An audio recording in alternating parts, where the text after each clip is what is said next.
I know we talked about this a couple months ago, this infinite game idea, which of course is not my idea, far from it, stolen from many other places. There's a great book called The Infinite Game, or Finite and Infinite Games, I think it's called. Anyway, it's a great book. It's kind of a head scratcher, but at the same time, kind of a head expander, all in the good ways. But we talked a bit about that, but I realized, and when you're doing one of those things where you're in a plane and you're stuck and it's 7 hours from Dublin to Chicago and you're taking notes and you're thinking about, what am I going to do? And I like to have, take my plane time, not just to kill Netflix episodes, but really to kind of go, okay, look, the Wi-Fi is off. There's no internet. No one's going to text me. No one's going to bug me. No one's going to email me.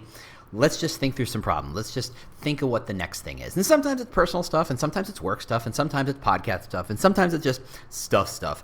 And one of the things that and the best way I do it is I take notes as I do it, so I remember. So that if I actually, accidentally wander onto something useful, I go, oh yeah, hey, that's useful because I can see it after I do it.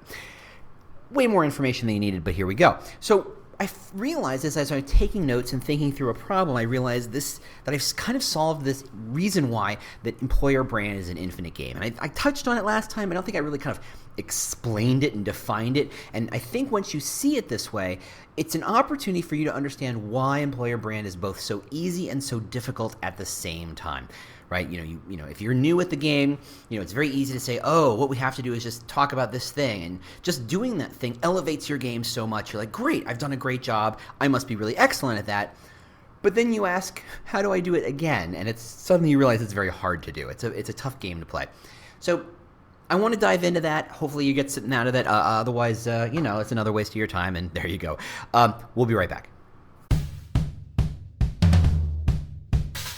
Welcome to the Talent Cast, the world's most caffeinated employer brand and recruiting podcast. I'm your host, James Ellis. Thanks so much for listening. If this is your first time for joining in, we do things a little differently. We try and do deep dives. There's not a lot of interviews here. There's not a lot of news here. This is about how do we get smarter and better. And that means how do I get you smarter and better? How do I get you to think about these problems at a deeper level so that you can solve them and look like a genius to your boss? If this isn't the first time you've been here, thanks so much for returning. Feel free to share with your friends, your coworkers, your boss. I don't know. We really do appreciate that. All right, let's get into it. Hey, how you doing? James Ellis here. Housekeeping, just got back from RecFest, had a blast. Can't wait to see if that happens again because I don't know that you can top that one. I've got a bunch of other speaking things coming up. What else? Just stuff. Let's just keep it at that. The book, again, I'm looking to self-publish it. I just got an email that may kind of derail that in a good way, so we'll see how that goes. I like to keep you all open, up to date and in the loop. Try not to keep too many secrets on that, but I'll let you know how that goes. Otherwise, I posted a couple of possible covers to LinkedIn. Only 23,000 views. That's pretty standard for me. Yikes. Wow, people have a lot of opinions about covers and how I should design, and especially when I put a typo in it by accident, everybody points it out. But yeah, trust me, I will proofread it, thank you, before I actually put it out to the world. Don't worry. Anyway, let's talk about this idea of employer brand never being solved. So here's, I kind of tripped on this idea about 9 months ago maybe, where I kind of put together this idea of how to think through at a very, very, very base level an employer brand. I know I've talked about the bird's nest, and I've talked about all these different metaphors, but I wanted to kind of get at this idea of it's a really simple graph.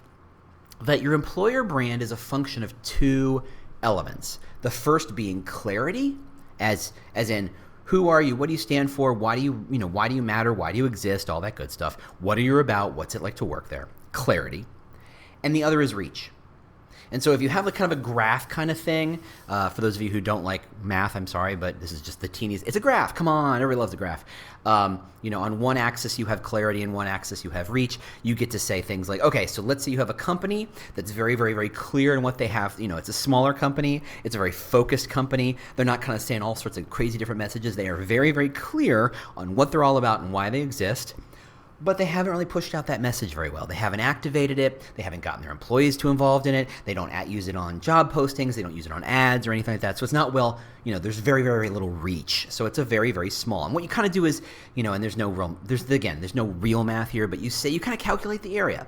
For those of you who remember Dead Poet Society, that textbook that kind of says this is how you calculate the volume of a poem, right? There's the artistic sentiment and there's the textual sentiment, and the area inside that space is the value of it. So the bigger the area, the better. Kind of the same thing, except not as much Robin Williams, and I won't pretend I am anywhere near in that league. But that's the idea, is that you say, okay, this brand has great clarity. It's very clear what they're all about. They have a mission. They're committed to it. They talk about it internally a lot. They clearly buy into it. This is clearly the reason people show up for it. They just forget to talk about it to candidates. So they forget to talk about it to the world. So lots of clarity, very little reach.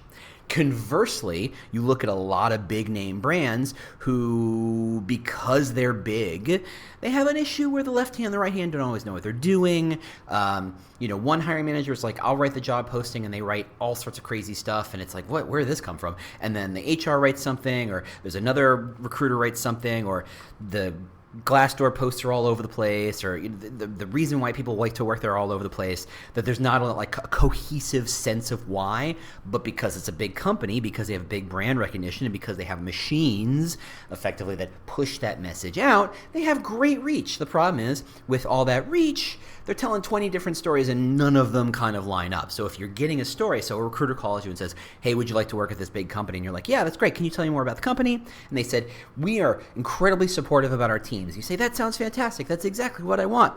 I'm sorry, I'm putting that, doing that voice for your head. I don't know.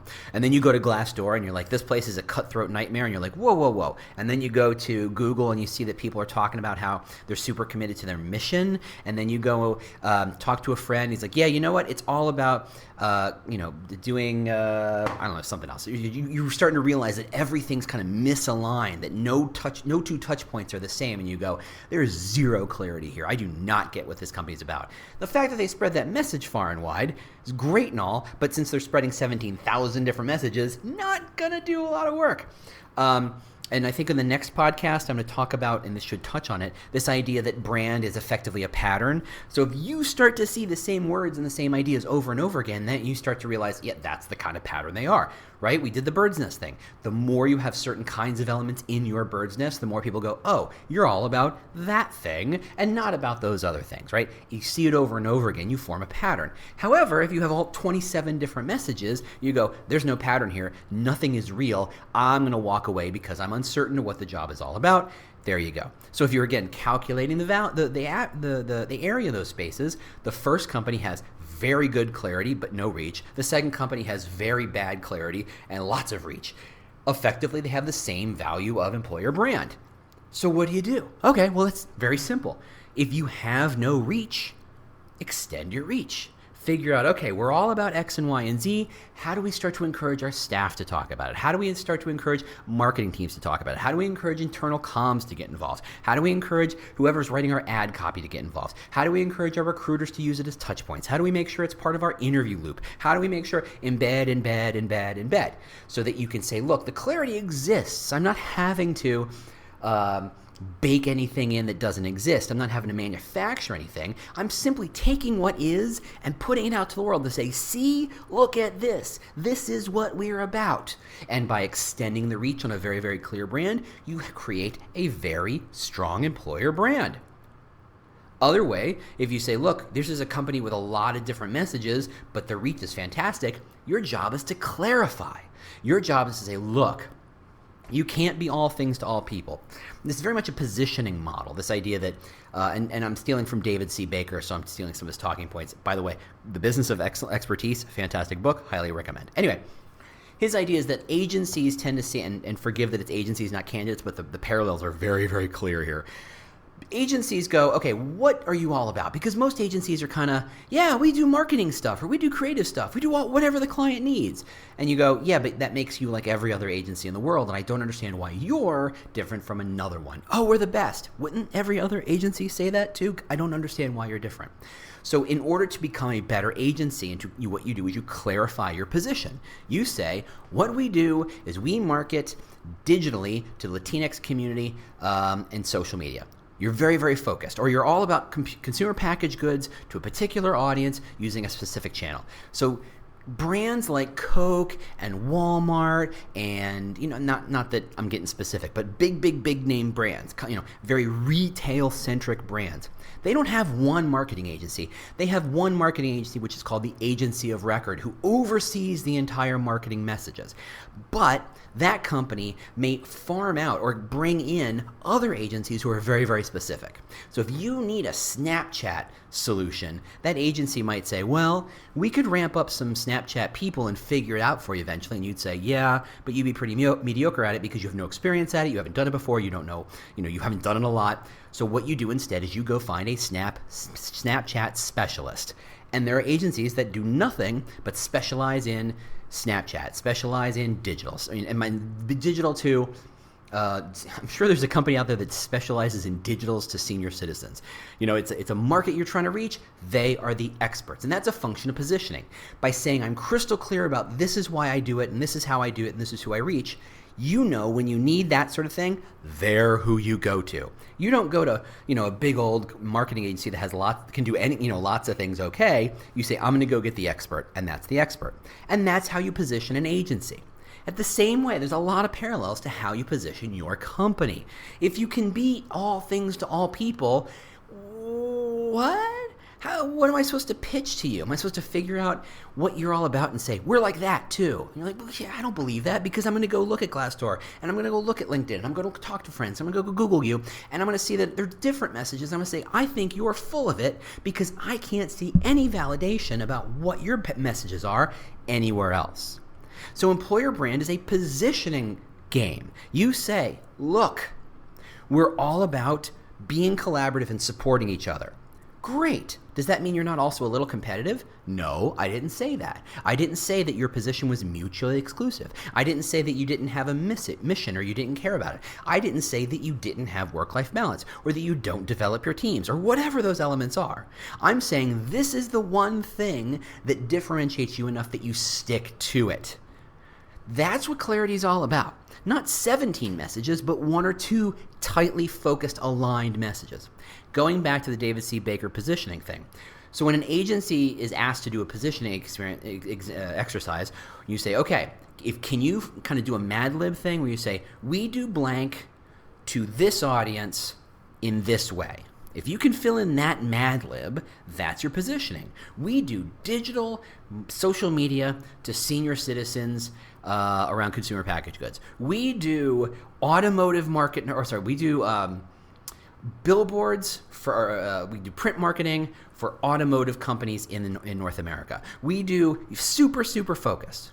Now, that works because you're not some massive company, and that's fine. You get specific. So when companies go through this example, they go through this exercise, they look back and they say, okay, let's look at all of our customers. It must be really easy to define who we are. We just look at who our customers are. And it turns out you have all these different projects and all these different clients and all these different examples, and you can't draw a simple circle around all of them.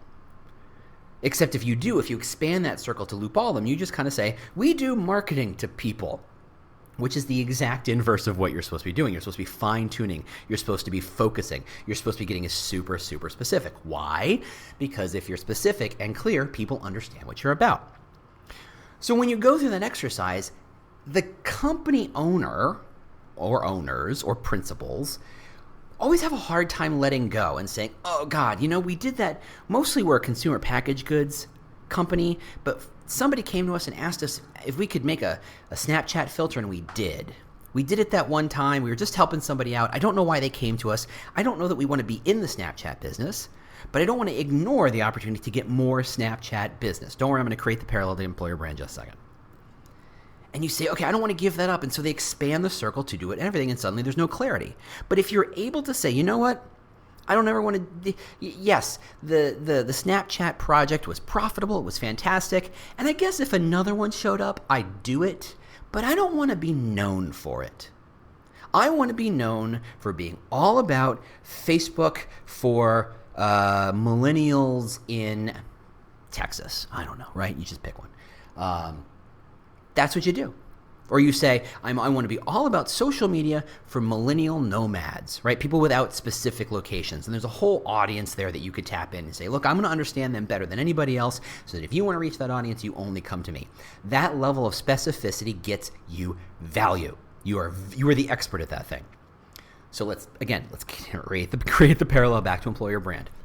Yes, if you're all about supporting and collaborativeness and supporting each other and being all go team, and someone walks in the door who's amazing, and they happen to really don't care about supportive teams, what they care about is their own personal development, yeah, you'll talk to them about personal development, but you're going to say, look, but what we're really all about is about this sense of supportive teams, and maybe that's how we develop each other, through supportive teams. You might only care about development, but this is the way in which we do it.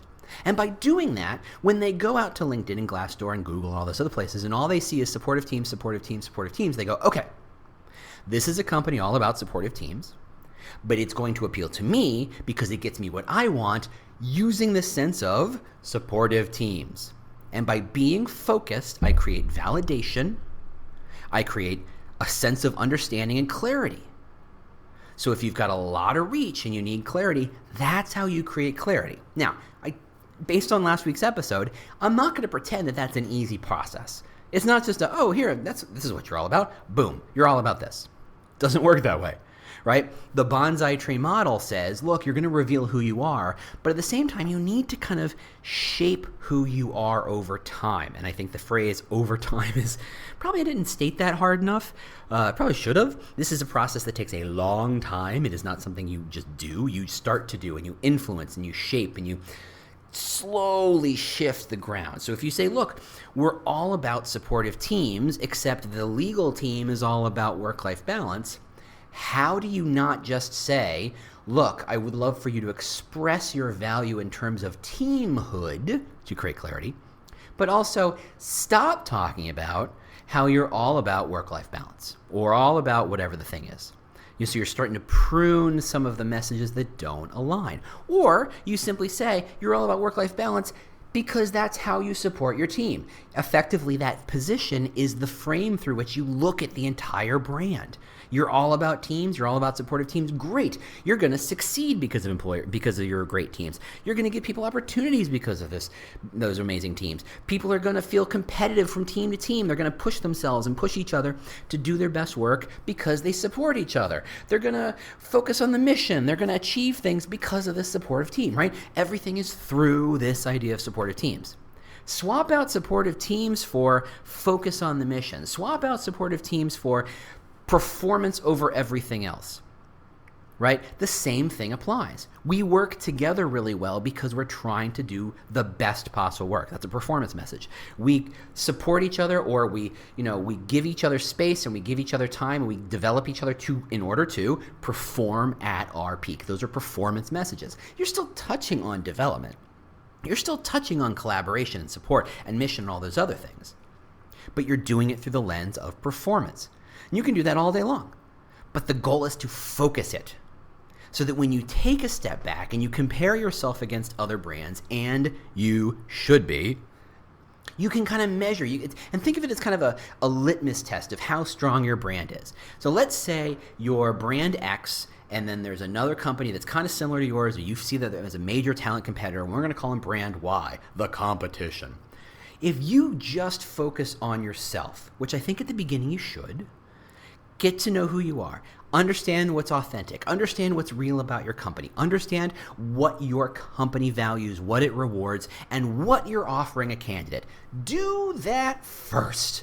You got to get to know the brand. You got to get to know it inside and out. But the second you start to think like, oh yeah, I really get this brand and I've really communicated it very, very well, to which I would say, aha, now is the time that you audit your brand relative to another brand. And that's when you whip out the little chart. That's when you do the little graph and you say reach versus clarity, or clarity versus reach, depending on how you want to do it. I don't know which axis you want to use. I don't care. It really doesn't matter.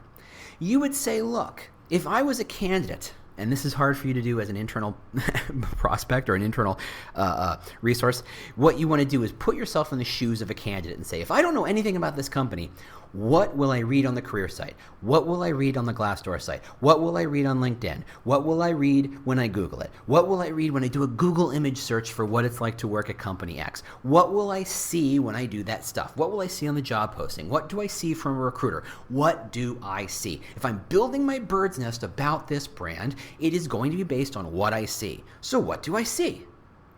Do I see 20 messages or do I see one? If I see one or two, is it cohesive and aligned? Am I achieving some sense of clarity? And just give yourself an arbitrary score. There's no real metric to this. There's no, that's an 8.5 on the 10-point scale. Don't worry about that. That's not what this is about. We're not doing real math, kids. I would never do that to you. I would never make you do real math. I would never. I'm not that guy. How dare you assume? And then you're going to look at reach. Things like how many followers on Facebook, on LinkedIn, on Twitter, on wherever. You're going to look at how many people viewed you on Glassdoor. You're going to look at how many visits you have on your website. You're going to go to places. There are places, and I can't necessarily say it because if I do it, the little robot butler shows up, but it's Alex something. Hold on, checking. Okay, didn't. If you go to that.com, I think that's a good way of checking relative baselines, external web traffic. So you can say, what's my website traffic versus their website traffic? If you don't use that, you can't know. You can know yours via whatever analytics tool package you use, but you can't know theirs. And you can't compare your Google Analytics, for example, versus their Alex something, because it's apples to oranges. Those numbers will never jive up. So you want to use the same tool to compare both sites. Anyway, there you go. So you're going to look at followers. You're going to look at traffic. You're going to look at social mentions. You're going to look at how well they do in search ranking. So if you search for a job that both companies have, let's call it a project manager or a product manager or a developer or whatever, and you go to Google search or Google Jobs and you search for it, who shows up first? You or them? That's a function of reach. If you're higher in the search rankings, that means more eyeballs are going to see it. Do the same thing on Indeed. Do the same thing on other job boards you use. Go nuts. That's how you measure the reach. And if it turns out that you have more clarity than they do, but less reach than they do, your job immediately should be to extend the reach. If you have more reach than clarity than they do, your job is to focus the clarity. Now, I started off this whole process by saying the employer brand is never solved, that it's an infinite game. And let me tell you why. So once you understand this concept of that graph and how to compare yourself to others, that's a great way to kind of approach kind of the gig of an employer brand. I want to make sure I get this notes because I wrote this down. I was like, oh, wow, that seems like something. So as your brand becomes more clear, as you increase your clarity, your job is then to extend the reach. But as reach extends out, clarity becomes harder to maintain. So for example, as you focus your message, good, now your job is to push it out to the world. As you push it out to the world, you're looping in more and more people to help communicate that message, to extend that reach. But every person you add to that process is another opportunity for someone to say, yeah, but we really also do this other thing, and to complicate things.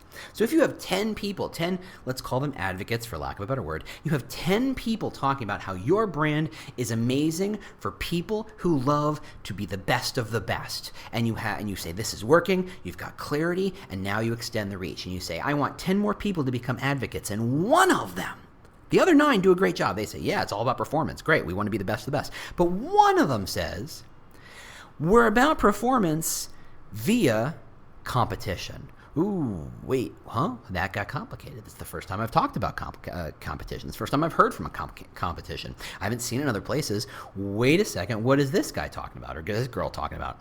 And suddenly, what was clear becomes less clear, right? If I have 19 people singing an A natural, not a sharp, not a flat, and they're all singing an A, and somebody sings an A sharp, suddenly that song is out of tune, right? Just one person, just a little off complicates it, and you lose any sense of harmony, any sense of cohesion, any sense of clarity of your brand. So as your brand extends the reach, it becomes harder and harder to maintain the focus of clarity. And you don't want to extend the reach until you achieve clarity. And every time you take a step forward in creating that clarity, you go to take a step forward and reach, which makes keeping the clarity harder, which is why you can never solve an employer brand, which is why you can never say, boom, it's done, because every new person who walks in the door is an opportunity to add a mess to your employer brand, to make the clarity just go bye-bye, gone, to just obviate it completely. That's what makes employer brands so interesting. Remember, we've talked about how you don't control, but you influence. And your job is to influence others to talk about certain bullet points and talk about certain touch points and to create that alignment, that cohesion, that clarity. That is part of the job. It's not good enough just to know what the EVP is. If no one else knows the EVP, or no one else talks about or talks around bullet points surrounding the EVP or the pillars around the EVP or whatever you want to call it. If no one else is playing that game, what was the value of having an EVP? Just to say you have it? No, the value comes when everybody goes, oh, that's what we're all about. Got it. I will talk about that. It's simply a star to which everybody aligns their own boats. They're all sailing to the same far distant point in the sky. That's the job. And when you have more and more people added to it, it makes your job just that much harder. And your instinct might be to say, going back to David C. Baker, to extend your position and say, okay, as we get bigger, I don't want to ignore the fact that 20th person started to talk about competition and say, yeah, you're right. It's our brand is all about performance through competition. If that's not true, don't say it. What you need to do is figure out how do you get that one person closer aligned to the core of what your EVP and your employer brand really is. You might decide, hey, look, we would like you to not be an advocate. You're not singing along with the company tune. And I would say it differently. And I don't think anybody should parrot the company line. I think they should find a way to speak about their experience authentically, but in such a way that it doesn't completely go counter to everything else everybody else might hear. Anything that adds other notes that are not within that kind of scale creates dissonance. And suddenly I went from math to music theory, and I apologize because I know effectively nothing about music theory or color theory, but whatever, moving on. That's the problem. That's the game we play as employer brand professionals. We're always extending our reach because reach is obvious. Hey, we have more followers than they do. Hey, we have more fans than they do. Hey, look, we have a bigger website than they do. Hey, look, we show up in search engines better than they do. That's easy to measure. But if you're extending your reach and losing your clarity, you are ruining any value extending your reach might have. So if you can't do both in lockstep, you got to be careful of doing any of it. And that's what makes our job so much fun. All right, so yes, employer brand is never solved. Yes, I mean, maybe ping me. Maybe I'll sketch up some notes on this so you can actually see the graph, and maybe I'll turn into a blog post. Actually, you know what? That's a great idea, James. Thanks for asking. Thanks so much, James. I'm glad I can be of help. Yeah, yes, it is. I'm not schizophrenic. I'm just a little crazy. That's a good idea. Maybe I'll talk about that next time. Anyway, thanks so much for listening. If you have any questions, thoughts, issues, want to complain, want to ask me questions, want to challenge me, love it. Go to the Twitter at The War for Talent, or go to thetalentcast.com, LinkedIn, other places I exist on the digital interwebs. Always happy to talk to you. Thanks so much. I'm doing a tweet chat in India, of all places, which is crazy because I'm not in India. And of course, I will not be going to India for the tweet chat. It's on Twitter, but it's for an Indian audience, but it's great. But I'm so thrilled to kind of talk about this stuff to brand new audiences. Super pumped for this. So if you get a chance, if you're up at 7 in the morning and want to watch me tweet, I don't know why you would want to, but hey, maybe that's just what you do. Doing that, I think, a week from Friday. So looking forward to that. Otherwise, ping me, talk to me, share this podcast, talk about it, whatever you want. Thanks so much for listening. I'll talk to you next week. Bye. Well, the music means you've made it to the end of another episode of the Talent Cast. If this was useful to you, do not keep it a secret. Share it with your team. Share it with your boss. Share it with your networks. I don't know. Share it with your mom. If you have questions you'd like me to answer on a future show, or just, general ideas about how to make this thing better, just ping me on Twitter. I'm at The War for Talent, at The War for Talent. Thanks so much for listening, and we'll see you next week. Bye.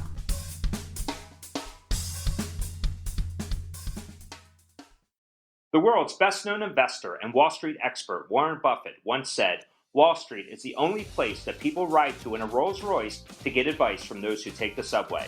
Mr. Buffett's quote is remarkably accurate, but how many people would rather receive advice from him than someone simply guessing?